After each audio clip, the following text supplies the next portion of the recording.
Aftercom, bonsoir tout le monde. On attend un peu que le live, qu'il y ait un peu plus de monde. Ça va être assez rapide aujourd'hui. Ça sera essentiellement juste pour euh, faire la suite de la série que nous avons commencé. En fait, on a parlé qu'il y avait 3 grands volets pour les patients Covid-19 graves pour le moment.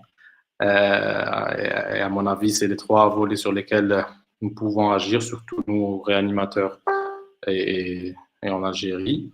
Donc, le premier volet, c'était le volet respiratoire, que nous avons résumé et qui évolue, hein, qui a d'autres informations, de nouvelles données qui apparaissent enfin, d'autres qui vont commencer à apparaître avec les études qui sont en cours, avec probablement les premiers résultats fin mai, début juin. Nous avons dit, on est passé d'un paradigme d'intubation pour tous les patients en insuffisance respiratoire avec une contre-indication de la VNI vers plutôt une VNI puis une intubation, voire éviction de l'intubation. C'est ce que nous avons décidé de, de, de, de pratiquer pour le moment, vu les échecs que nous avons eus avec les patients intubés, pour différentes raisons. Ça ne concerne pas que la pathologie en elle-même. Voilà, on ne va pas rentrer dans les détails, mais tout le monde sait les difficultés que nous avons en tant que réanimateurs dans nos services, sur tous les plans. Et donc, la décision de maintenir les patients le plus possible sous ventilation non invasive ou sous CPAP est une décision qui se veut réaliste. C'est pas la meilleure décision probablement pour tous les patients dans le meilleur des mondes, mais c'est la plus réaliste pour nos conditions de travail.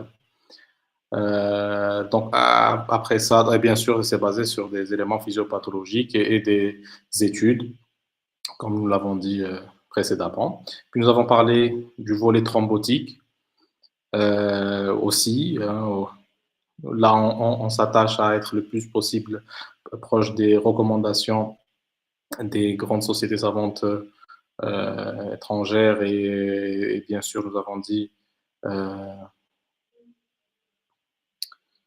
comme nous avons dit, donc on va vers une anticoagulation plus élargie avec soit des doses intermédiaires ou des doses curatives chez les patients donc, chez qui une inflammation est avérée, une inflammation sévère est avérée, chez qui un taux d'éthymère est démontré ou autre. Hein. Nous avons eu beaucoup d'ischémie, soit artérielle, enfin, membre inférieur ou des AVC. Donc, la pathologie thrombotique ou le déséquilibre entre les phénomènes pro- et anticoagulants est en faveur de l'action procoagulante. Et donc, chez tous les patients, graves en tout cas, l'anticoagulation intermédiaire ou curative est préconisée. Chez nous, donc, en général, nous commençons par une anticoagulation curative en attendant d'avoir les résultats des examens de laboratoire et qui peuvent tarder un peu, comme vous le savez, donc on a quelques difficultés avec ça. Donc nous avons opté pour une anticoagulation curative et réadapter ou réajuster les doses au fur et à mesure et ne pas se précipiter à arrêter l'anticoagulation. Donc on a préféré continuer l'anticoagulation s'il n'y a pas de risque hémorragique important chez nos patients. Maintenant, aujourd'hui, donc, nous allons voir la suite de notre trilogie. Donc, c'est l'inflammation. Comme je vous ai dit, on ne va pas rentrer dans les détails physiopathologiques. Il y a beaucoup de données, beaucoup d'informations qui sont en train de sortir et le temps de mieux les analyser et de faire une synthèse donc, véritable et qui soit le plus fidèle possible à la réalité aussi du terrain. Donc, je vais essayer de résumer tout ça C'est parce qu'on peut commencer, Hossein. Pour ce qui est de l'alternative, on a dit pour l'intubation, c'est la CPAP. Pour nous, en tout cas, euh, nous avons préféré, pour des modalités techniques, nous avons préféré, et c'est aussi enfin, ce qui est un peu ce qui revient sur le plan physiopathologique, c'est que c'est des patients qui n'ont pas besoin d'une aide inspiratoire, ils n'ont pas besoin c'est-à-dire sur le plan de la musculature et sur le plan du driving respiratoire. Au contraire, ils sont capables de générer des volumes courants suffisants. C'est ce qui est, en tout cas, c'est ce qui revient dans la littérature, c'est ce que nous avons remarqué, c'est qu'il n'y a pas de problème en termes de volume, minutes, mais plutôt, on a dit, cette CPAP va permettre de diminuer le retour veineux, d'améliorer le travail respiratoire et éventuellement, on le verra en fin de présentation, d'éviter donc cette intubation par d'autres mesures adjuvantes. Pour ce qui est de l'anticoagulation, nous avons opté pour l'HBPM pour des raisons pratiques aussi. Hein, c'est vrai que nous ne savons pas est-ce qu'on est efficace avec l'HBPM puisque nous ne dosons pas l'activité anti-10A, mais connaissant les difficultés de TCK à répéter dans nos services et par manque de matériel, de ressources humaines, il est préférable d'utiliser quelque chose qui pourrait marcher que quelque chose dont on sait que ça ne va pas marcher quasiment, sauf si on adapte les doses. Donc, sauf cas particulier où des patients bien sélectionnés, où les parinothérapies pourra être utilisées, comme nous l'avons dit la dernière fois. Pour moi, l'HBPM, si ça permet de diminuer le dédimère, c'est que ça marche. S'il y a une amélioration aussi clinique, c'est que ça marche. Bien sûr, si on voit que les dédimères continuent à monter sous HBPM, peut-être que ça veut dire que ça ne marche pas et donc cette anticoagulation n'est pas efficace parce qu'il faudrait passer à une héparine non fractionnée pour pouvoir doser l'efficacité. Donc, voilà pour une petite introduction. Suite donc, de cette trilogie. Pour cela, donc, on va revoir rapidement la pathogénie de l'infection à SARS-CoV-2. Quels sont les éléments qui nous paraissent en rapport avec la réponse immunitaire? Quelles seraient les implications? Et comme je vous ai dit, à la fin, on aura un bonus. Donc, globalement, comme vous le savez, actuellement, donc, je pense qu'il y a assez d'informations et que, en général, nous sommes bien informés sur la nature du virus. Hein, il y a aussi, donc je vous rappelle qu'il y a la vidéo de Asma Meshakra qui reprend donc tout ce qui est biologie moléculaire en rapport avec ce virus. C'est très intéressant et ça nous permet bien sûr de comprendre et d'adapter notre thérapeutique. Donc, c'est un virus, comme on a dit, de la famille des coronavirus. Donc, c'est une grande famille, hein, dont quelques-uns sont des virus bénins pour l'homme, qui ont plutôt des infections respiratoires hautes, donc qui sont donc connus, ils sont au nombre de 4, et d'autres plutôt graves, hein, dans le premier est apparu en 2003, le SARS-CoV, qui donne des infections des voies aériennes inférieures et donc de véritables atteintes pulmonaires graves, des SDRA, ainsi que le MERS-CoV. Ces deux virus, contrairement au SARS-CoV-2, donc qui est le virus qui nous intéresse aujourd'hui, qui est le virus qui est responsable du Covid.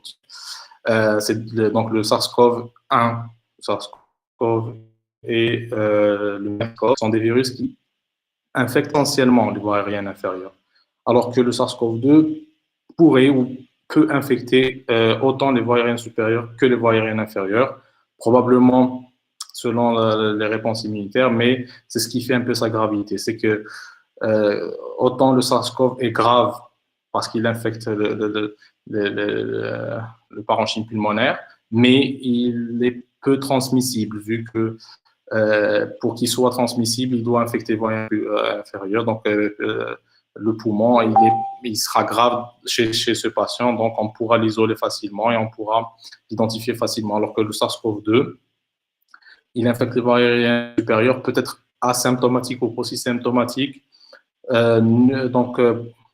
Il peut se transmettre facilement à travers les gouttelettes et aller vers d'autres patients, d'autres sujets. Et ces sujets-là peuvent développer des formes graves. Donc, en fait, si nous devons dire est-ce que c'est grave, est-ce que le Covid-19 est grave, quand on voit les chiffres globalement, bien sûr, nous avons l'impression que ce n'est pas très grave, vu que 50% symptomatiques, chez les gens symptomatiques, 80% sont post-symptomatiques. Mais en réalité, il faut voir quand on a une atteinte pulmonaire. C'est-à-dire que quand un patient se présente avec atteinte pulmonaire, c'est extrêmement grave. Et la mortalité au SARS-CoV-2 est équivalente à la mortalité au SARS-CoV-1 quand il atteint le poumon, aux alentours de 10% peut-être. Donc, comme nous l'avons, il a déjà été mentionné, son principal récepteur, c'est l'ACE2, qui est retrouvé à la surface de plusieurs cellules, entre autres les cellules épithéliales respiratoires, qui sont très riches en ACE2. Donc, cet ACE2 qui est donc l'enzyme de conversion de l'angiotensine, en fait, c'est angiotensin conversion enzyme type 2. En fait, il y a deux grandes enzymes de conversion qui, toutes les deux, agissent sur l'angiotensine. Il y a l'ACE2 qui agit sur l'angiotensine 1 ou l'angiotensine 2, mais qui induit ou qui, en fait, donne une forme, entre guillemets, inactivée. Pas vraiment, mais ce n'est pas c'est pas l'angiotensine 2 que nous connaissons. Alors que l'ACE1, l'ACE, donc qui est plus connue, qui, elle, est inhibée par les IEC, convertit l'angiotensine 1 en angiotensine 2. Donc la CE2 n'est pas inhibée par les IEC, mais nous verrons que ça peut avoir une implication en pathologie. Donc cette ACE2 est le récepteur des spikes du virus. Il a une grande affinité pour ces spikes, et c'est ce qui fait un peu aussi la différence par rapport au SARS-CoV, qui avait une moins grande affinité. Celui-là a une très grande affinité pour la CE2. Et en fait, après, il y a l'action de protéases telles que le TMPRSS2 qui sont donc nécessaires à l'entrée du virus, donc à sa pénétration dans la cellule pour qu'il puisse se répliquer. Donc, comme nous le voyons sur cette slide, sur ce slide, la pénétration du virus va induire sa réplication et sur le plan cellulaire, ça va induire ce qu'on appelle une pyropoptose. C'est-à-dire c'est une forme d'apoptose ou c'est une forme de mort cellulaire programmée, mais qui est assez particulière, qui est très fréquente comme effet cytopathogène des virus. Donc, c'est une forme de mort cellulaire qui induit la libération de DAMPs, donc de molécules de danger, de signalisation de danger, des signaux de danger qui sont donc l'ADN ou l'adénosine cellulaire, mais aussi qui va libérer l'IL-1β, donc des cytokines qui vont activer les cellules de voisinage, qui vont activer les cellules endothéliales, qui vont activer les macrophages résidant dans le tissu respiratoire, dans le tissu pulmonaire. Et donc, en fait, cette forme de mort cellulaire est une mort qui va déclencher l'inflammation. Alors que l'apoptose, contrairement à l'apoptose, qui, elle, est généralement non suivie d'une inflammation. Donc, cette pyropoptose, plus elle est importante, plus la sécrétion de cytokines sera importante. Et ça explique aussi le type de cytokines qui seront sécrétées. Donc, on sait très bien qu'on a différents types de réponses immunitaires. Ce virus, comme la plupart des virus, induisent plutôt une réponse immunitaire cellulaire. Donc, ils vont permettre la sécrétion plutôt de MCP1, MIP alpha et bêta, qui, eux, sont des cytokines ou des chimiokines pour les monocytes et les lymphocytes T. Donc, ce sera les monocytes et les lymphocytes T qui vont venir au niveau du site inflammatoire. Ces lymphocytes T, ces monocytes, et macrophages activés vont, dans un feedback positif, donc sécréter l'interféron gamma qui va agir donc en induisant une réponse immunitaire. Cette réponse immunitaire de type cellulaire pourra être chez des patients en bon état, en bonne santé, les sujets jeunes, être adaptée à l'infection virale. Donc, il y aura la libération ou l'activation de lymphocytes T CD8 qui vont permettre de détruire ou de liser les cellules infectées et donc d'empêcher la réplication virale. Et l'activation de lymphocytes T CD4 spécifique de l'antigène viral. Et il y aura aussi l'activation donc, de lymphocytes B, où donc, il y aura une coopération avec des lymphocytes B qui reconnaissent le même antigène, et la libération ou la sécrétion d'anticorps neutralisants. C'est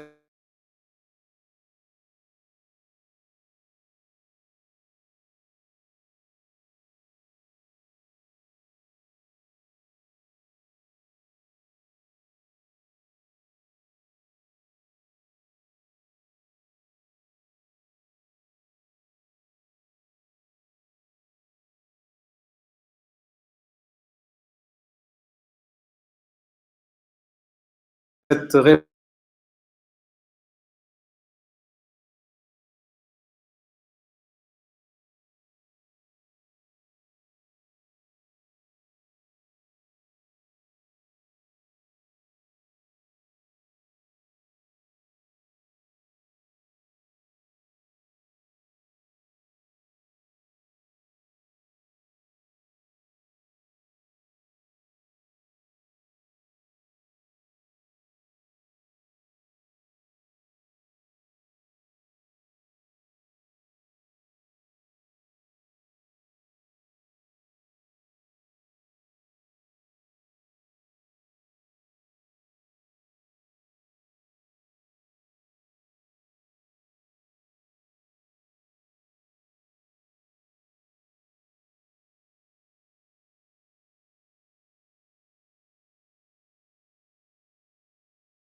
Oui, oui. Ah, ouais, parce que Carité, je croyais que ça s'était coupé. Ok, ok, pardon. Donc je reprends, je suis désolé. Donc comme nous avons dit, nous avons donc une réponse différente chez ces patients-là, avec des cytokines, un taux de cytokine qui est donc plus élevé, d'autres types de cytokines qui ne sont pas présents, et ça c'est probablement dû à une activation donc de cellules inflammatoires qui est différente, à une réponse qui est différente, probablement retardée, c'est-à-dire que les cellules immunitaires ont l'impression que l'infection se propage et donc ils doivent augmenter leur activité. Il y a aussi donc la présence probablement d'anticorps non neutralisants, donc c'est des anticorps qui ne sont pas adaptés donc contre les antigènes de surface du virus et qui sont plutôt destinés aux cellules infectées, ce qui va aggraver, enfin qui va induire donc la destruction de cellules précocement et rentrer dans un cercle vicieux d'inflammation excessive. Donc, comme nous avons vu, en fait, pourquoi l'inflammation est importante à comprendre, c'est qu'en fait, le taux de mortalité est lié à cette inflammation, au degré d'inflammation. Donc, nous voyons que la première cause de mortalité chez ces patients-là, donc en 70%, c'est du SDRA, donc qui est aussi une réponse inflammatoire. En fait, c'est une inflammation locale. Et dans 28% des cas, donc le reste des patients décèdent généralement de ce qu'on a appelé une tempête cytokinique avec une défaillance multiviscérale, essentiellement rénale, qui est donc qui fait suite à cette réponse inflammatoire exagérée. D'où donc la nécessité de trouver des moyens pour détecter ces patients qui ont une réponse inflammatoire inappropriée, puisque si nous arrêtons l'inflammation chez tous les patients, probablement que nous allons laisser le champ libre au virus. Et donc, il faudra détecter les patients avec une inflammation qui est exagérée, avec une inflammation qui est inappropriée, et au bon timing, c'est-à-dire pas trop tôt et pas trop tard. Donc, comme nous l'avons dit, par contre, il y a aussi l'implication de cette angiotensine. Donc, comme nous avons dit, donc la CE2 qui est l'antigène qui va convertir l'angiotensine 2, qui est donc la deuxième enzyme de conversion, qui va, entre guillemets, comme nous avons dit, inactiver l'angiotensine. En fait, le produit de la dégradation de l'angiotensine 2 par la CE2, c'est ce qu'on appelle l'angiotensine 1,7, donc qui, elle, va avoir un effet plutôt anti-inflammatoire, un effet antithrombotique, alors que nous savons que l'angiotensine 2 est une molécule pro-thrombotique, pro-inflammatoire, fibrosante. D'ailleurs, c'est une des raisons pourquoi elle est ciblée dans les maladies cardiovasculaires ischémiques, puisque ça diminue le remodelage et la fibrose myocardique. Ça a aussi cette action au niveau pulmonaire. Et donc, comme nous le voyons ici, quand nous avons l'entrée du virus dans les cellules par la CE2, il y aura une diminution de la CE2, donc une augmentation de la CE1 et donc de l'angiotensine 2. Cette augmentation de l'angiotensine 2 va favoriser les réactions inflammatoires, favoriser, donc en plus de la vasoconstriction, nous aurons une coagulation augmentée et ça va augmenter aussi la perméabilité vasculaire. Tout ça, ça a été donc démontré que une partie de l'inflammation, une partie de la réponse primaire de l'inflammation est due à une augmentation de l'angiotensine 2. Et c'est ce qui expliquerait en fait que ces patients ont on ait une différence de réponse selon que le patient est soit sous IEC ou ARA2 ou pas. Et d'ailleurs, c'est ce qui a fait que certains proposent, en tout cas, il faut les maintenir, voire proposent de les introduire chez les patients à risque, donc dans cette période de pandémie. Mais en tout cas, pour le moment, il ne faudrait pas, il faut probablement pas les arrêter. Il y a aussi après donc une troisième phase où nous avons une diminution de la CE1. Donc il y aura cette hyperactivité de la CE1 va être suivie d'une diminution secondaire par feedback. Et donc, il y aura moins d'angiotensine 2. Cette angiotensine 2 va diminuer, va être inférieure aux concentrations physiologiques. Et donc, nous aurons une perte de la vasoconstriction, une perte de l'autorégulation liée aux modifications donc, hémodynamiques. Nous aurons une dysfonction microvasculaire. Et étant donné que l'angiotensine 2 diminue, la CE2 va augmenter. Donc, nous aurons une augmentation de l'expression de la CE2. C'est ce qui est démontré dans les autopsies. Donc chez les patients qui décèdent, nous sommes plutôt dans la troisième phase et donc nous avons un taux d'ACE2 qui est augmenté. Et si l'atteinte est sévère, ça peut aller vers un choc distributif. Donc, si nous voyons ce que nous connaissons déjà des SDRA, donc cette infection est à l'origine probablement, enfin, ce qui est accepté actuellement même sur le plan anatomopathologique, ce qui est démontré, c'est que ça induit un SDRA, malgré qu'il a peut-être d'autres caractéristiques que les SDRA que nous connaissons et qu'il y a différentes phases dans l'évolution de cet SDRA, mais c'est un SDRA. Et parmi donc, les études les récentes ont permis de déterminer des phénotypes de SDRA selon plusieurs facteurs cliniques, le mode de ventilation, la réponse ou pas à la PIP, et aussi selon le taux de cytokine et selon le degré d'inflammation. Donc, nous avons deux grands sous-types d'SDRA, les sous-types hyperinflammatoires et les sous-types hypo-inflammatoires. Ça ne veut pas dire qui ne sont pas inflammatoires, mais avec un taux de cytokine moins important. Et donc le type hypo-inflammatoire, en général, il est moins grave. Mais donc, dans notre cas, ce qui a été démontré, c'est que effectivement le SDRA des sujets SARS-CoV se rapproche plutôt de cette forme hypo-inflammatoire. Donc, ce n'est pas, comme nous le voyons ici, en fait, le taux de cytokine DL6 dans les formes hyper-inflammatoires typiques de SDRA, c'est aux alentours de 1000-2000 picogrammes par millilitre, alors que, selon cette étude, donc, le taux de DL6 dans les SDRA du SARS-CoV-2, donc du Covid, il est plutôt aux alentours de 25, donc entre 10 et 55 picogrammes par millilitre. Donc, ce n'est pas un taux très élevé, ça se rapproche plutôt des formes hypo-inflammatoires que des formes hyper-inflammatoires.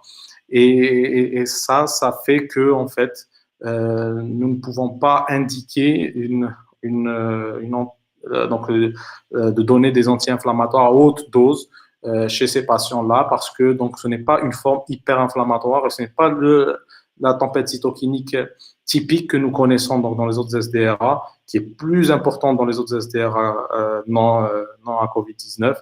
Et peut-être que ce n'est pas une bonne attitude à adopter, en tout cas.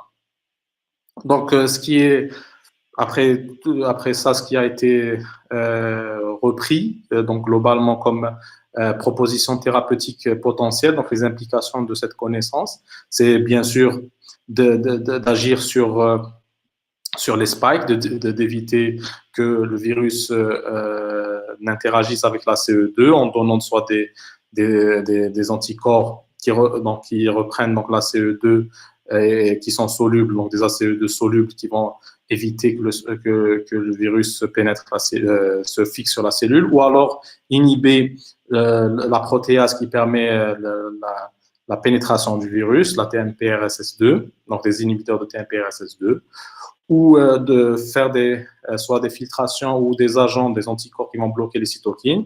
C'est ce qui est donc étudié avec donc, les tocilizumab et l'anakinra, qui inhibent l'IL1 et l'IL6, et ou bien sûr induire une réaction lymphocytaire T adéquate et spécifique par la vaccination, par exemple.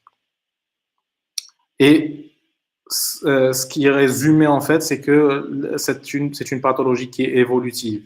Et comme nous l'avons vu, donc, il y a plusieurs phases. Il y a des phases où il y a de l'inflammation, des phases où il n'y a pas beaucoup d'inflammation. L'inflammation peut être adaptée ou pas.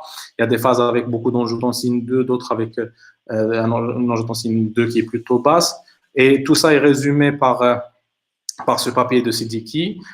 qui reprend donc il divise en 3 stades de l'infection à Covid-2, la phase virale, avec donc les signes que nous connaissons, donc la fièvre, la toux, la diarrhée, une lymphopénie. Donc cette lymphopénie est probablement expliquée par le fait que, comme nous l'avons vu, cette réponse est plutôt lymphocytaire, donc ça attire plutôt les lymphocytes et pas les polynucléaires. C'est pour ça qu'il y a probablement une inversion, enfin un ratio polynucléaire sur lymphocyte qui est plutôt élevé. Il y a aussi probablement le fait que le virus peut au moins pénétrer ou inhiber les lymphocytes et les monocytes macrophages, puisqu'ils contiennent la CE2. Donc cette partie aussi, il y a une augmentation des dédimères, mais qui est modérée. Donc c'est probablement dans cette partie-là qu'il faudra agir par les antiviraux. La deuxième phase, qui est la phase plutôt locale, pulmonaire, avec une réplication virale et une inflammation qui commence à augmenter. Donc, 2 phases. Une phase où la réplication virale est plus importante que l'inflammation, et une autre phase où l'inflammation est plus importante que la réplication virale. C'est sûr, dans cette partie-là, que nous les voyons, nous, en réanimation, et c'est cela qu'il faudra probablement empêcher leur évolution vers la 3e phase, toujours en utilisant donc, les antiviraux. Par contre, probablement commencer à penser à l'introduction de corticothérapie, donc d'anti-inflammatoires, mais à faible dose. Comme nous l'avons vu, ce n'est pas une inflammation très importante, ce n'est pas une inflammation en tout cas aussi importante que ce que nous avons imaginé. Et donc, des doses plutôt faibles de corticoïdes ou d'autres anti-inflammatoires ciblés pourront permettre de diminuer, de réguler, de moduler cette inflammation. Donc, l'hydroxychloroquine agit aussi probablement sur cette phase-là, puisque nous savons que l'hydroxychloroquine a une action immunomodulatrice. C'est pour ça qu'il ne faudra probablement pas arrêter l'hydroxychloroquine, quelle que soit la phase de l'infection virale. Donc, plusieurs études sont en cours pour déterminer l'efficacité de ces médicaments qui diminuent l'inflammation. Donc, nous avons une étude chinoise qui probablement aura des résultats vers début juin. C'est prévu 30 mai, la fin de l'étude. Donc, il y aura peut-être un peu de retard, puisqu'il y a eu un ralentissement de la pandémie en Chine. Donc, c'est une dose assez faible, 1 mg kilo de méthylprénisolone, avec une dégression après 7 jours. D'autres études utilisent le thalidomide, l'éculizumab, de l'anti-C5, l'inhibiteur du complément C5, et une étude danoise, par exemple, aussi, qui utilise de plus faibles doses encore de corticoïdes, plutôt de l'hydrocortisone cette fois-ci, qui est en cours, qui a commencé depuis quelques jours, qui a recruté actuellement, je pense, une quinzaine de patients, qui est en cours. Et dans tout ça, peut-être que beaucoup de sociétés savantes ne s'avancent pas, préfèrent ne pas recommander l'utilisation de corticoïdes, sauf pour les essais cliniques. Par contre, la Surviving Sepsis Campaign suggère son utilisation en cas d'SDRA, donc chez les patients COVID-19 avec SDRA. Il précise que c'est donc les SDRA qui rentrent dans la définition de Berlin. Chez nous, donc tous les patients, la plupart des patients rentrent dans la définition de Berlin. Et donc, pour des raisons des études, des méta-analyses sur les anciens SDRA, sur des formes d'SDRA qui sont pas virales, qui sont déjà connues, ça pourrait être donc suggéré et en fait, ça doit être utilisé au cas par cas. Comme vous voyez ici, donc dans les SDRA tout venant, cette méta-analyse reprend que donc c'est plutôt en faveur de la corticothérapie. Aussi pour la diminution de la durée de la ventilation mécanique. Donc, par contre, il n'y a pas d'effet sur la mortalité en cas d'SDRA viral. Peut-être. Donc, l'effet bénéfique est surplombé par le fait que ça n'est pas donné au bon moment. Par contre, donc, il y a une étude rétrospective pour les SDRA ou pour les pneumonies à COVID-19, donc c'est une étude chinoise, qui est en faveur de la corticothérapie, mais qui a beaucoup de biais. Ça reste une étude rétrospective, bien sûr, sur 200 patients, mais c'est c'est la plus grande étude que nous avons pour le moment pour la corticothérapie. C'est pour ça que, en se basant sur ces études-là, sur les recommandations de certaines sociétés savantes, je rappelle que la plupart des sociétés ne recommandent pas, l'OMS ne recommande pas l'utilisation de corticothérapie en dehors des essais cliniques, mais étant donné les difficultés que nous avons, comme nous avons dit, pour la ventilation de nos patients, éventuellement diminuer la durée d'insuffisance respiratoire pourrait nous permettre, donc raccourcir cette insuffisance respiratoire pourrait nous permettre d'éviter complètement l'intubation. Donc en attendant que les corticoïdes agissent, ça sera la VNI et la CPAP qui va permettre l'oxygénation de nos patients. Et c'est pour ça que nous avons globalement décidé de les préconiser chez les patients les plus sévères, les patients critiques, avec un état inflammatoire patent, donc une température persistante, une évolution rapide de l'infection au scanner, et surtout si nous avons donc des signes inflammatoires à la biologique. Mais il faut bien sûr surveiller essentiellement les effets secondaires de la corticothérapie et maintenir une corticothérapie donc à la dose la plus basse possible. Nous maintenons plutôt entre 20 et 40 mg de Solu-Medrol en commençant au début à 1 mg kilo, puis nous dégraissons dès que la réponse clinique et biologique apparaît au bout de 3e ou 5e jour, et nous maintenons cette dose pendant quelques jours, en général 1 mois avec une dégression progressive. Beaucoup de patients ont assez bien répondu. Je ne peux pas, ça reste bien sûr très biaisé comme résultat, mais c'est ce que nous avons rapporté dans notre expérience. Le tocilizumab, bien sûr, il est en train d'être discuté. Il est proposé, enfin, il est étudié dans beaucoup d'études à travers le monde. Testé dans beaucoup d'études à travers le monde. Il reste bien sûr un outil pour les patients critiques, mais il vaut mieux le cibler avec le dosage du taux de DL6, vu que, comme nous l'avons dit, il n'y a pas toujours une tempête cytokinique avec un taux de DL6 très élevé. Pour ce qui est donc donc nous avons terminé un peu avec l'inflammation.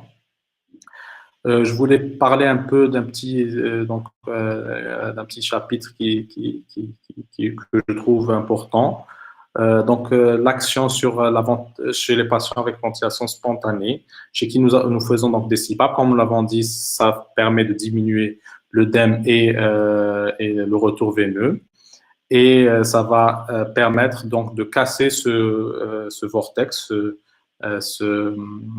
ce cercle vicieux de ce que vous connaissez maintenant, le patient self-induced lung injury.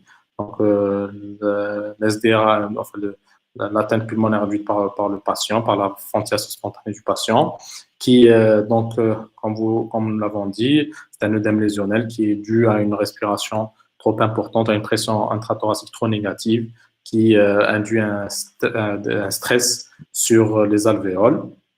Et avec le retour veineux qui augmente, ça va induire un œdème lésionnel et un cercle vicieux. Donc, nous proposons, donc, en plus de la CPAP qui va agir sur donc, la pression alvéolaire, sur cette pression négative intrathoracique, nous proposons d'agir sur la commande ventilatoire aussi, parce qu'une partie donc, de ce stress est directement d'origine centrale. Donc, il y a une augmentation de la commande ventilatoire, de la commande respiratoire du driving. Et donc, agir sur ce driving permettra de diminuer et d'aider à une bonne réponse à la CPAP. Donc, pour cela, je pense que le confort du patient est une priorité. C'est très important de le calmer. Donc, ça va permettre de diminuer déjà la consommation d'oxygène, donc rééquilibrer la demande et la délivrance et la consommation d'oxygène. Ça va permettre de diminuer le travail respiratoire. Donc, la sensation de dyspnée sera moins importante. Et donc, comme nous l'avons vu tout à l'heure, ça va casser ce vortex du PCD.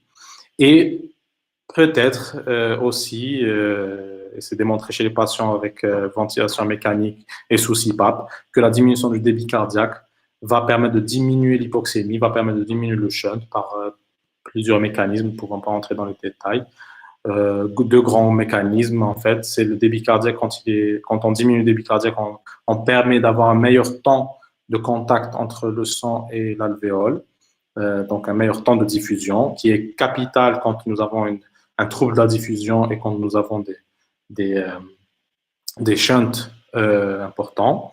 Et bien sûr aussi, nous savons que l'augmentation du débit cardiaque inhibe la vasoconstriction hypoxique, la vasoconstriction pulmonaire hypoxique. L'augmentation du débit cardiaque ouvre d'autres voies, d'autres vaisseaux pulmonaires et donc augmente le shunt. Donc si nous arrivons à diminuer le débit cardiaque, nous arriverons probablement à diminuer le shunt. En tout cas, c'est démontré chez les patients sous ventilation mécanique et sous CPAP, un peu moins chez les patients en ventilation spontanée. Donc, comment faire pour cela? Plusieurs éléments doivent être pris en charge, pris en compte. Donc, le côté psychologique, discuter avec le patient, établir un lien, c'est très difficile. Ce que nous avons remarqué, c'est que c'est difficile quand même chez les sujets âgés, surtout avec les tenues que nous portons. Peut-être leur permettre de maintenir un contact avec l'extérieur par téléphone. Donc beaucoup, nous avons remarqué que beaucoup de sujets quand même arrivent à avoir donc une lucidité suffisante pour utiliser les téléphones et donc leur permettre de maintenir ce contact-là. Toujours réconforter le patient, toujours chercher une cause à sa détresse, à son agitation, sondage urinaire, une constipation. Peut-être d'autres moyens thérapeutiques non traditionnels, enfin plutôt traditionnels, tels que l'acupuncture ou autres, que nous avons essayé grâce au docteur Nedjari à Bnimsous, et qui donne de bons résultats. Donc, ça doit être discuté. Aussi, bien sûr, nous avons ce que nous connaissons, donc les moyens pharmacologiques, c'est plus facile, je pense, pour nous. L'utilisation d'antalgiques, ne pas hésiter à utiliser les morphiniques. Chez les patients avec donc, IRC ou qui ont des... on voit aussi certains sujets qui peuvent avoir des rages cutanées, un prurit, donc l'utilisation d'antihistaminiques. Autant donc des antihistaminiques sédatifs. C'est vrai que l'histoire de l'interaction entre la tarax, l'hydroxychloroquine, la contre-indication, etc. Bon, oui, mais nous, on ne la voit pas pour le moment en tout cas et nous n'avons pas eu de problème avec ça. Les alpha-2 agonistes peuvent être préconisés, mais ça reste dans notre pharmacopée, on n'utilise pas trop. Hein, le cataprécent, mais peut-être qu'il faudra y penser. À l'étranger, donc, ils préconisent la dexmédétomidine, vu sa durée de vie qui est moins, et son affinité qui est plus importante, et sa durée de vie qui est moins longue. Et chercher donc les déliriums, traiter les déliriums, surtout les déliriums productifs, avec donc une agitation, des hallucinations et éventuellement donc l'utilisation de l'aldol qui a une action assez bonne sur cette agitation. Donc c'est ce que nous utilisons, c'est ce que nous avons préconisé, et c'est en accord avec cette recommandation de la société, enfin de la NHS. Donc l'utilisation de doses faibles de sédatifs, tels que les opiacés, hein, qui permettent de diminuer la sensation de dyspnée, comme nous l'avons dit, donc de casser ce pécilly. Donc, c'est peut-être la première chose à faire avant de commencer une VNI. Beaucoup de patients ressentent au début un étouffement, une sensation donc probablement en rapport donc, psychogène. Et nous savons qu'une des causes de la dyspnée est une cause psychogène. Nous avons eu beaucoup de patients qui désaturent lorsqu'ils sont un peu angoissés, et l'action, donc enfin l'utilisation d'anxiolytiques et de morphiniques nous a permis d'améliorer leur prise en charge et même d'éviter catastrophe. Je vous remercie.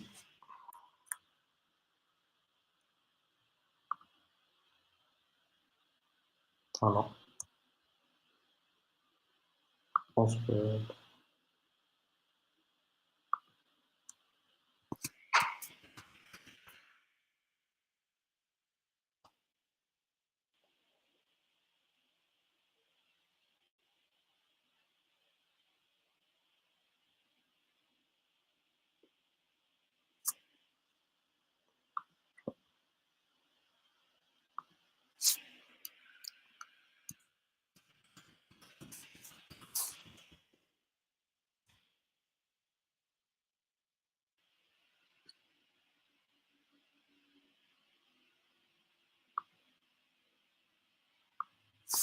donc, oui, on peut attendre un peu si vous avez quelques questions. Bon, comme l'avons dit, c'est vraiment pour remettre le point sur les. Donc, vous avez les références des études qui sont très bien détaillées, surtout l'étude de Nature, dans the Trinity of SARS-CoV. Je vous remets ici. Trinity of COVID-19. Très bien détaillé, qui reprend globalement les mécanismes physiopathologiques que nous n'avons pas eu le temps d'expliquer. Il y a bien sûr beaucoup d'autres éléments qui sont de plus en plus, comme nous l'avons dit, qui sont de plus en plus utilisés.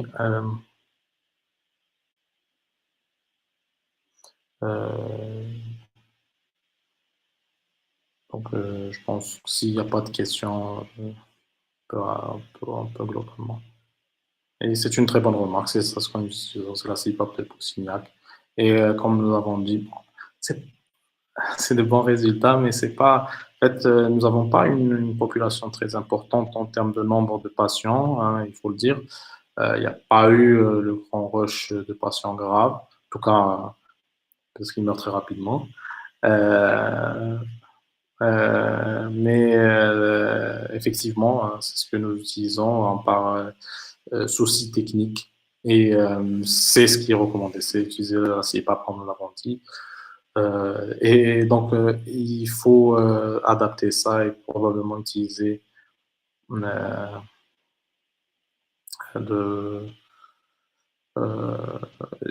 des calmants, des sédatifs plus. Donc, en tant qu'anesthésiste réanimateur, je pense qu'il faut il faut pas hésiter à utiliser ces médicaments.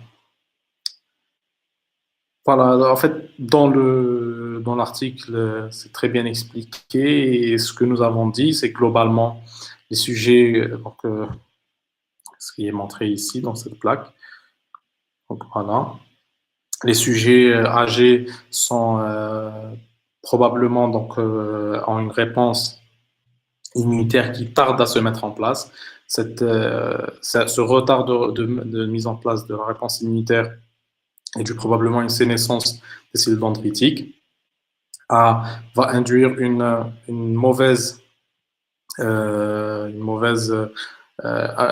attraction de lymphocytes T. Donc, ce sera des lymphocytes T qui ne sont pas adaptés aux antigènes du virus. Et donc, ça va induire une réponse inflammatoire qui est inadaptée parce que les cellules immunitaires auront l'impression que la réponse n'est pas suffisante et il y aura donc une réponse qui est trop importante par rapport à l'infection. Et cette réponse inflammatoire localement importante, et parfois même d'une façon systémique, très sévère, va être à l'origine donc d'une SDRA et parfois de défaillance multiviscérale, essentiellement d'atteinte rénale. Ce que nous avons vu en tout cas, c'est qu'il n'y a pas beaucoup de chocs septiques véritables. C'est-à-dire que l'inflammation est véritablement localement importante et non pas d'une façon systémique. Et c'est pour ça que probablement l'action de la corticothérapie doit être réservée à ces patients-là et ciblée avec une dose minimale pour arrêter l'inflammation locale et non pas arrêter complètement la réponse inflammatoire. En tout cas, c'est ce que nous voyons pour le moment et c'est ce qui est recommandé par quelques sociétés savantes.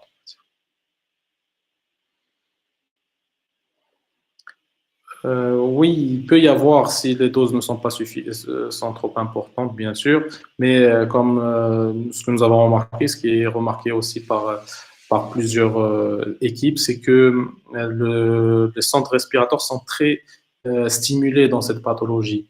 Il y a ce que nous avons remarqué, c'est que c'est des patients qui restent conscients avec une ventilation importante et suffisante pendant un long moment. Je vous fais donc revenir à la vidéo que nous avons dit sur la prise en charge respiratoire. Et donc, le risque de dépression n'est pas très important si nous avons une expérience suffisante avec ces médicaments-là et bien sûr en utilisant une titration. Ce que nous faisons, nous, c'est une titration de fentanyl ou de sufentanil, donc 10 gammas de fentanyl chaque 2 à 3 minutes. C'est ce qui est, enfin, c'est ce que nous avons l'habitude de faire. Et nous arrivons facilement à des doses un peu élevées quand même là, mais avec sans détresse respiratoire, sans plutôt dépression respiratoire. Donc généralement, on arrive à 200, 250, voire 300 gamma en 2-3 heures, le temps d'une VNI, avec une titration initiale entre 10 et 20 à chaque 2 à 3 minutes, puis une dose continue sur 1 à 2 heures de 100 à 200 gamma.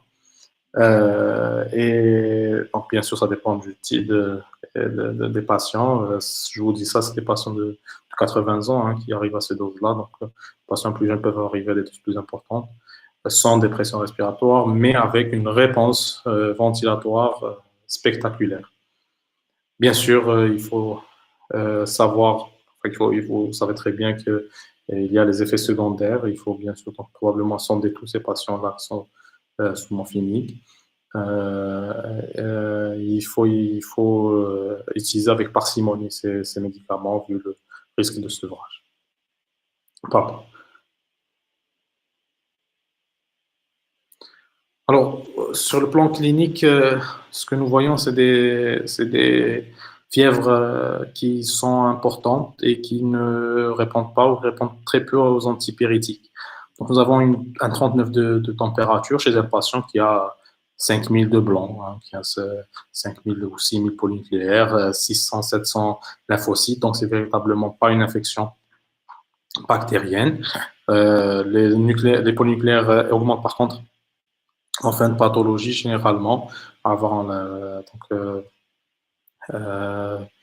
avant le décès.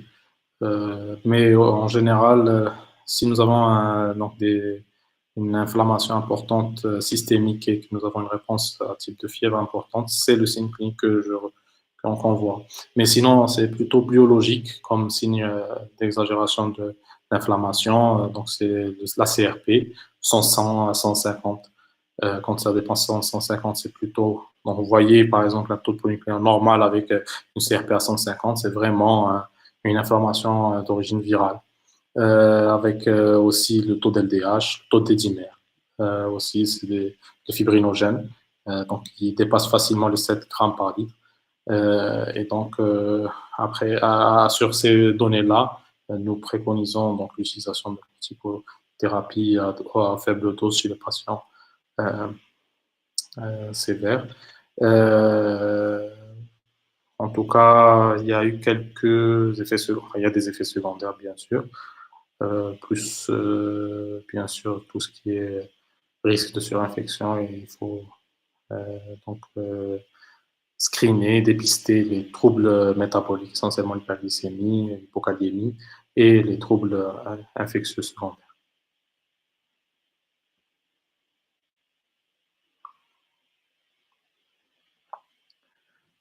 Voilà. Donc oui, je pense que globalement, nous avons fait le tour des 3 volets. Je vous rappelle, bon, les vidéos sont disponibles. On essaiera de.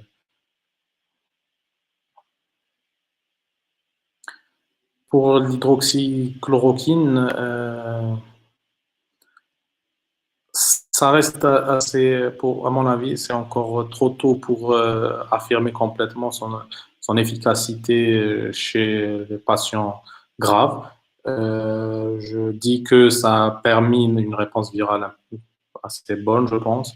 Chez les patients les moins sévères, en tout cas, ça diminue la contagiosité, la durée de la symptomatologie.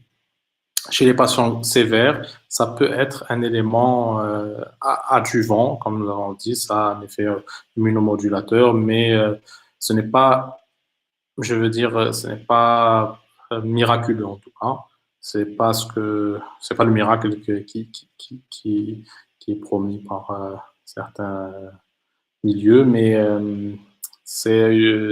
en, en fait, ça reste donc pour nous un élément en plus. Répondre, utiliser ou pas l'hydroxychloroquine, enfin, il vaut mieux l'utiliser. Et pour nous, patients qui n'ont pas pris de hydroxychloroquine ont aussi bien évolué. Certains patients ont bien évolué sans hydroxychloroquine, même s'ils étaient assez sévères initialement. Donc, il y a d'autres phénomènes. Et c'est essentiellement l'immunité de l'organisme qui est le premier. C'est pour ça que euh, le traitement symptomatique reste la base de la prise en charge des patients sévères Covid.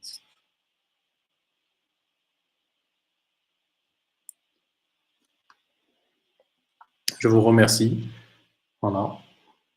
Euh, Bonne soirée, saha et à la prochaine, Inch'Allah.